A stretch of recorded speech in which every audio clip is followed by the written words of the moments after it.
remember, like, okay, yeah, I remember that scene and that scene. Ah, crap. Stay tuned until the end to find out what happens in this week's thrilling episode of... The power went out. Well, fuck me, I guess.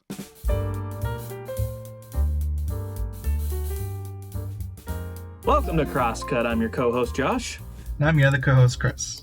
So, we are finally finishing this trilogy of Robert Rodriguez. It started with Rebel Without a Crew, the Robert Rodriguez Film School, episodes 1 through 6. We did that in 2 parts. We're done so. Now we're finally watching the movie, and we did it. We watched Red 11. Red 11. Depending on if you look at IMDb, it's... Actually, no, it's back to Red 11. This is weird. So, a couple weeks ago, it was called Storage 11 on IMDb. Now it's back to being called Red 11, so... Yeah, the Storage 11 does not make sense. I don't know why it was like that. That's weird. Yeah, I don't understand that. But yes, we are watching Red 11, the $7,000 feature film directed by Robert Rodriguez, written by Robert Rodriguez and his son, Racer Max, who has a nice little appearance in the movie. It stars... some pretty unknown names because it's low budget, which is understandable. Our main character's name is Robbie Attell, who plays the head person or the main person called Red 11. Lauren Hetfield, which is like his female counterpart. I guess her name was Magenta 6 in the movie, although I don't, that's according to IMDb, among some others. So let's get into it. Chris, what do you think of Red 11? Well, at first look, it does look like a B movie. To me, it really does. You can tell that it was made on a low budget. Having seen like the behind the scenes made it more enjoyable for me, I guess. But it sometimes it's just very cheesy. The dialogue is like it's just there. I can't say I enjoyed all of it because, like I said, it looks like a B sci-fi movie, especially with that very heavy filter. The way you look at it, the visual effects is very dark and like cringy looking. The actions and like the special effects I did like, especially with the needle part in the eye. Mm-hmm. What the fuck? Like that was probably my favorite one. As the movie progressed, it was getting slightly better, but I think it dragged in the middle somewhere. Like it kept going at the same thing back and forth. Like, okay, you get sick, you leave, you get paid, whatever, but nothing happens. You don't see it. Oh, it's the same lines again. Hey, does he get sent home with full pay? It's kind of repeating at one point, you know. But it's entertaining to a point for me. I was going to ask you, so I guess we'll kind of talk about the ending first. We'll Christopher Nolan this. Did the ending remind you of Hypnotic, the other Robert Rodriguez movie we watched last year? It did. It did. Yeah. I was like, wait a minute. You're erasing the brain, the memory? Wait, hold on. Spoilers. So, if anybody's not seen Hypnotic or Red 11, if you plan on watching it, there are some spoilers ahead. So, this is my second time watching this movie. Actually, to agree with you, the first time I remember watching it last year, I do remember kind of thinking like around the midpoint, it was starting to lose me a bit.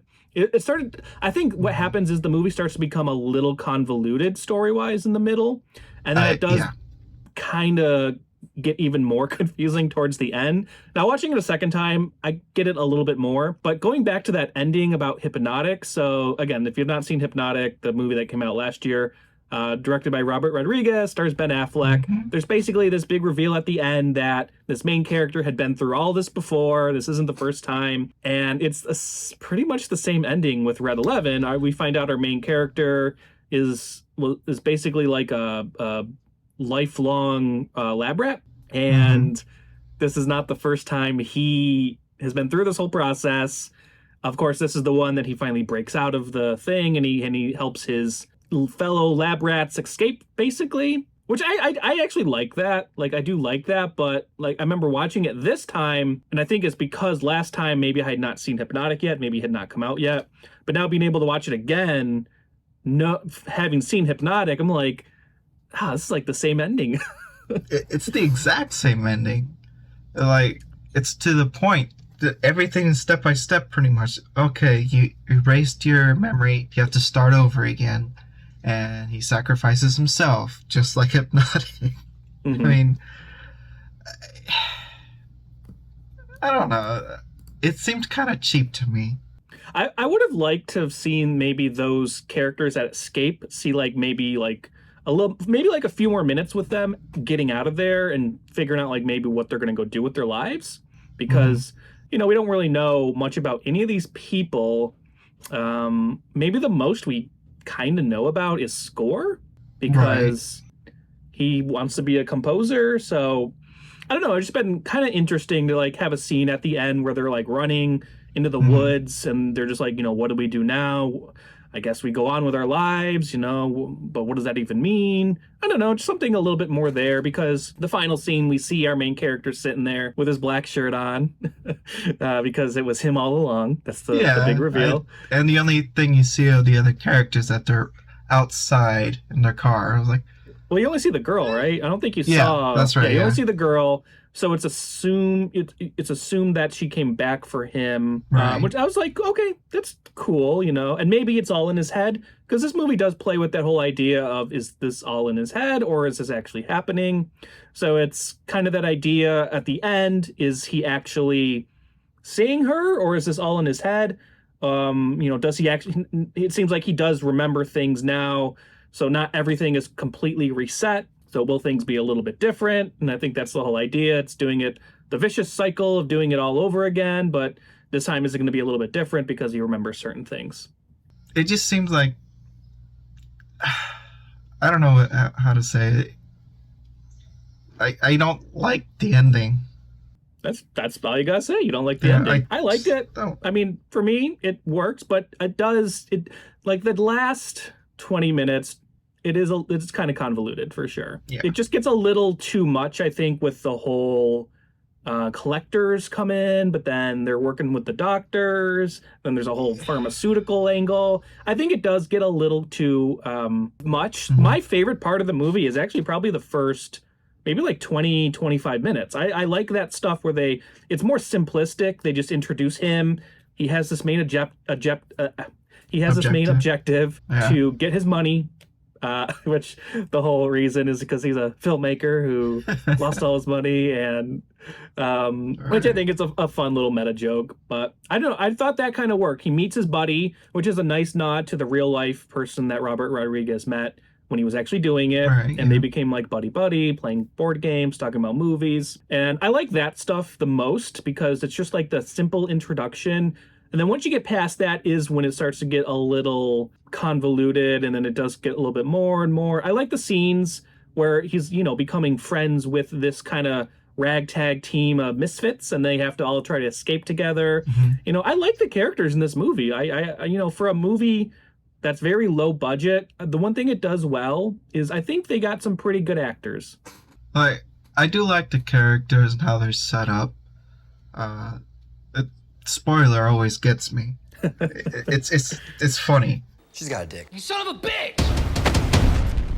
Him spoiling everything. Yeah, man, that's a funny scene. Anytime you see him, I actually like that little back and forth he has with the other guy, the long-haired guy in the yellow shirt. Yeah. I like their little back and forth because there's like two scenes they set up of him spoiling stuff, and then there's a scene later on where they all wake up, they all come to, and they're strapped into the beds, and Spoiler gets out and he's all raging, and the guy in the yellow shirt's just like, oh fuck. And there's actually a really I like the one scene at the end that actually made me laugh, where again, because it is kind of convoluted, because then they wake up, they're back in the beds again at some point, but this time it's not, they don't all have the superpowers, and Spoiler says something to the main character. He's like, I know how your movie ends, or something like that. You wanna know how your movie ends, Red? You don't make it out. Thanks for the heads up. Did you spoil another ending? I like Score. I thought he was a fun character, Yeah. setting the mood. I like Score too. I like how, speaking of Score, like every time he's doing something, he's scoring. Yeah. But Yeah. but I like how it becomes part of the actual movie. Just a few notes for the new character. It's a clever way to have the music in the, have it diegetically in the scene, whereas normally it's non-diegetic. So it was cool. Yeah. I like that. So I like his son, Rebel, who plays Knives. Rebel, yeah. He was cool. He's like the fun, He's kind of pretty good intense one, yeah. guy with, he's all into the knives. One condition. You like this knife. Makes sense knowing he's in real life. That's what he does. So that's pretty cool that he incorporated that. Yeah, I do like the one I like doctor that we talked about I think either last episode or the first episode, that basically he kind of made that character for. I do like that guy. yeah. He's really interesting. He's just kind of quirky.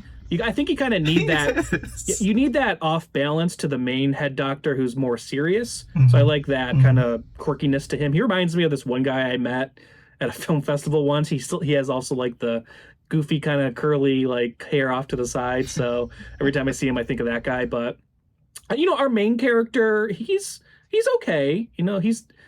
He I think he's good as the could be anybody type of lead man. Maybe that was the idea. I think he falls into a very generic Yeah. kind of character. But maybe something you look at and you could be like, oh, that could have been me, some kind of thing, like if somebody's watching that movie. Yeah. Like, I think at certain points in the movie, he was trying too hard. It's like, I don't know. It looks like he's acting. Like, it doesn't fit towards the story in that point. I don't know. Some of the acting I thought was very student film like. Especially, like, I don't know, sometimes the guy with the long hair watching the movies, sometimes his dialogue was very student film like, very cheesy, very like, no, you better shut your mouth. Like, okay. Kind of like how you're doing it right now. That's kidding. Wow. Okay. Well, how would you have done different, Chris? Come on, let's hear your take on it. I'm not an actor. I don't know it. I don't know how to do the acting part. Oh, you're not an actor. You can just just criticize the actors, though, huh? I don't know. I wouldn't say it's a movie that I would watch again. Unfortunately, That's fair enough. Yeah. This I'll see it once. I'll go through it. I actually enjoyed watching more of behind the scenes than the actual movie. When I knew we were going to do this little experiment, I always knew that the most interesting stuff was going to be the show and not necessarily the movie. Because like I said, when I watched this movie the first time, I didn't care for it, honestly. Like, I thought it was okay. Before I rewatched it for this, I didn't really remember much about the movie besides what we see in the show. I remember like, okay, yeah, I remember that scene and that scene because of the show. But overall story, I remembered like bits and pieces. I will say, rewatching it, I had a better experience rewatching it. I was more into it.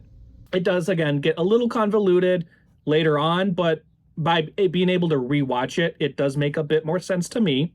So I would say if you were ever willing to give it a second chance, I think you would have a better time.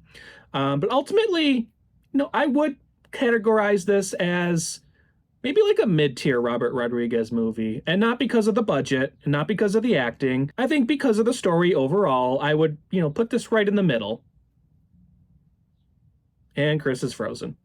A few moments later. Hey everyone, Josh here. So, something fun just happened. Red 11 used his psychic powers to shut Chris's power off. So I was basically talking to him and he looked like he was very inquisitive, sitting there like this for what looked like a good minute. And then I realized, oh, he's frozen. And then I get a text message saying, hey, my power just went off. So give me some time.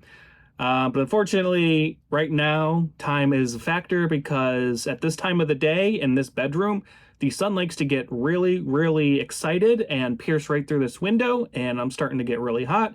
So I don't really want to wait right now. I'm just going to go ahead and wrap this up. Ultimately, I think you guys kind of got the idea of where Chris stood on the movie and where I stand on the movie. I'm just going to reiterate again for myself. You know, I do think this movie is better a second time around. I do think it does make more sense story-wise. I like the acting. I also like the nods to a lot of Robert Rodriguez's movies. You see it in the one scene where Magenta 6 is flipping through all the different channels, but every single channel she flips through is a different Robert Rodriguez movie. The last one actually being Alita Battle Angel, which is kind of funny because I think he was actually making that movie, or he might have been in post-production during the time he was doing this. So it's just interesting that he had that on there. I also thought that the main girl, Magenta 6, kind of looked like Alita, so I wondered if maybe that was maybe a little inspiration for him to cast her in that role. We also have the scene where Red 11 takes that big spike gun looking thing and even makes a reference like, oh, I think I saw George Clooney had this in the movie, which of course, going back to our last episode we did on the Robert Rodriguez Film School, that is from Dusk Till Dawn. So just like cool little nods to that. But overall, I think this movie's like a solid 7 out of 10. And it's not just because of the limitations, although I thought, you know, he does a really great job with those limitations. It really is a great see what you can do with this type of budget movie, you know, just to see where you can go with story and characters and acting. I really think this movie is an inspiration for people that see money as a factor when it comes to deciding not to make something. I don't think you should do that. I do think you should take what you got and see what you can do with it. That's what I get out of it ultimately. So anyways, I hope everybody enjoys this, despite the technical difficulties we had with Chris. Somewhere he's still frozen out there staring at me as I blabber on about something. Until next time, cut, print, moving on.